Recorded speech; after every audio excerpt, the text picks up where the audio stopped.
వ్యవస్థను దాటిపోకుండా అనేక విధాలుగా వీరు పోరాడుతున్నారు, పోరాటమే చేస్తున్నారు. మన ధర్మంలో మనం 80% ఉన్నా కానీ మనం పోరాటం చేసేటటువంటి స్థితిలోకి మనం నెట్టివేయబడుతున్నది. కాబట్టి ఈ పోరాటం అంటే సమరసత ఫౌండేషన్ వాళ్ళు ఈ లోపల చాలా వరకు కూడా చూస్తున్నాం, స్వధర్మంలోకి తీసుకొని వస్తున్నారు. వాళ్ళు తీసుకొని రావడం అందరూ కూడా సంతోషించాలి. సమరసత ఫౌండేషన్ అందరూ కూడా సంతోషపూరితంగా అభినందించాలి.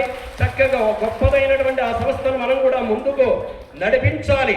అటువంటి విధంగా అదే విధంగా మనకి ఇంకో విషయాన్ని తీసుకుంటే మనకి యొక్క ఆర్ఎస్ఎస్ అనేటటువంటిది 100 సంవత్సరాలు శతవసంతాలు పూర్తి చేసుకున్న తర్వాత చక్కగా ఈరోజు హిందూ సమ్మేళన కార్యక్రమం ఎందుకు తీసుకొని వచ్చారంటే మన యొక్క సామాజిక స్థితి అక్కడ మీకు ఒక గడప లోపలే కులం గడప దాడితే హిందువులం అనేటటువంటి ఒక స్లోగన్ ఇచ్చారు. ఆ స్లోగన్ తీసుకొని ఏం చేశారంటే మనమందరం కూడా సామాజిక కులం అనేటటువంటి విధంగా గడప లోపలే ఉండాలి, మన ఇంటి లోపలే కులం ఉండాలి, గడప దాటితే కులాన్ని మర్చిపోవాలి, అందరం కూడా ఒకే కులంగా భావించి ప్రతి ఒక్కరు కూడా మన కులం అనేటటువంటి మాట అక్కడ రాకూడదు. హిందూ మతం, హిందూ ధర్మం, సనాతన ధర్మంలో మనం ఉన్నాం, మనమందరం ఒక్కటే అనేటటువంటి భావనతో మనం ముందుకు వెళ్ళాలి. తర్వాత దానికోసంగా ఈ ఆర్ఎస్ఎస్ అనేటటువంటి విధంగా వాళ్ళు ముందుగా ఆ యొక్క మొదటి విషయాన్ని తీసుకొని వచ్చారు. దాన్ని తర్వాత ఇంకోటి ఏంటంటే రెండో విషయానికి వస్తే కుటుంబ వ్యవస్థ. ఈరోజు కుటుంబ వ్యవస్థ ఏ విధంగా ఉన్నదంటే తండ్రి ఎక్కడుంటాడో తల్లి ఎక్కడ ఉంటుందో అదేవిధంగా కుమారులు ఎక్కడ ఉంటారో అదేవిధంగా అల్లుళ్ళు ఎక్కడ ఉంటారో ఆ విధంగా బిడ్డలు ఏ విధంగా ఉంటున్నారో ఎక్కడ ఉంటున్నారో అనేటటువంటి స్థితిలో లేదు. ఆ విధంగా ఇక్కడ వృద్ధాప్యంలో ఉన్నటువంటి తల్లిదండ్రులను వదిలేసి ఎక్కడో అమెరికాలో పోయి కూర్చుంటున్నారు కుమార్తెలు కానీ. అమెరికాలో కూర్చున్న తర్వాత వీళ్ళకి ఏదైనటువంటి సమస్య వస్తే చూసేటటువంటి వాళ్ళు ఎవరు? ఆ విధమైనటువంటి భావంతో కాకుండానే సంపాదనే ప్రథమ ధ్యేయంగా భావించి ఆ సంపాదన పూరితంగా అమెరికా వెళ్ళిపోతున్నారు, ఇంకో ప్రాంతానికి వెళ్తున్నారు. ఆ విధంగా వృద్ధాప్యంలో ఉండేటటువంటి వాళ్ళని కొంతమందిని తీసుకొని పోయి ఆ యొక్క వృద్ధాశ్రమంలో చేర్చడం, అనాథాశ్రమంలో చేర్చడం ఇవన్నీ కూడా జరిగిపోతున్నాయి. ఆ విధంగా కాకుండానే అందరం కలిసి అందరం ఒక దగ్గర కూర్చొని భోజనం చేయాలి.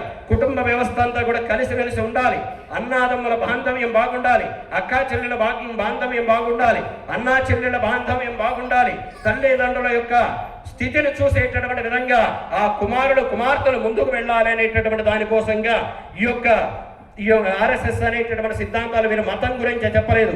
ఈ మనం చేసేటటువంటి పనుల ద్వారా మన యొక్క వ్యవస్థను చూసి మన ధర్మాన్ని చూసి ప్రపంచ దేశాలన్నీ కూడా హిందూ ధర్మం అంటే ఇంత గొప్పదా, హిందూ ధర్మాన్ని చూడాలి. హిందూ ధర్మాన్ని అంటే అక్కడ ఉండేటటువంటి వారికి సంబంధించినటువంటి ఇతరమైనటువంటి మతాల్లో ఉన్నా కానీ హిందూ ధర్మంలో ఉన్నటువంటి గొప్పతనం మనలో ఎక్కడ ఉన్నది? మనలో అటువంటి స్థితి లేదు. అందువల్ల మనం కూడా హిందూ ధర్మంలోకి మారుదాం. అదేవిధంగా భారతదేశంలో ప్రయాణం చేద్దాం, భారతదేశంలో ఉన్నటువంటి ఆచార వ్యవహారాలను చూసి సంతోషిద్దాం.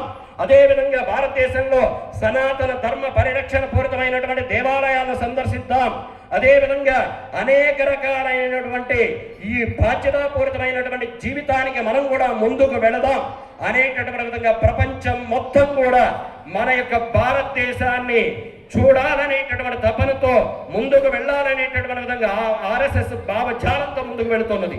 దానికోసంగా 100 సంవత్సరాల పూర్తమైనటువంటి ఈ హిందూ సమ్మేళనాన్ని తీసుకొని రావడం జరుగుతుంది. ఇక్కడ రాజకీయాలు మాట్లాడకూడదు, కానీ మోడీ అనేటటువంటి ఆయన వచ్చిన తర్వాత మన దేశ వ్యవస్థ బ్రహ్మాండంగా దశ దిశలా వ్యాపించిపోయింది, ప్రపంచం మొత్తం కూడా వ్యాపించిపోయింది. అదేవిధంగా ఈ లోపల చూస్తే మోడీ ఉన్నటువంటి సమక్షంలోనే ఇటువంటి రాజ్యంలోనే ఇటువంటి దేశంలోనే పహల్గామ్లో దాదాపు 21-22 మంది దాదాపు అటు ఇటుగా అంతమందిని హిందువులను కాల్చిన తర్వాత ఎంత క్షోభకు గురవ్వాలి మనమందరం కూడా. ఆ క్షోభను గుర్తు చేసుకోవాలి, ఆ బాధను గుర్తు చేసుకోవాలి. మనము 23 మంది చచ్చిపోతే చచ్చిపోయినారులే, మనకెందుకులే, ఎక్కడో కాశ్మీర్లో జరిగింది కదా అనేటటువంటి భావంతో మనం ముందుకు వెళ్ళకూడదు. మన వాళ్లే కదా చనిపోయింది అనేటటువంటి బాధను నిగ్రహించుకొని మనం కూడా చేతిలో దండాయుధాలు పట్టుకోవాలి. మనం ఈ రోజు ఏంటంటే జెండాలు పట్టుకున్నాం, జెండాలు కాదు ఆయుధాలు పట్టుకునేటటువంటి స్థితికి మనం రావాలి. అటువంటి స్థితిలో ముందుకు వెళ్ళాలి.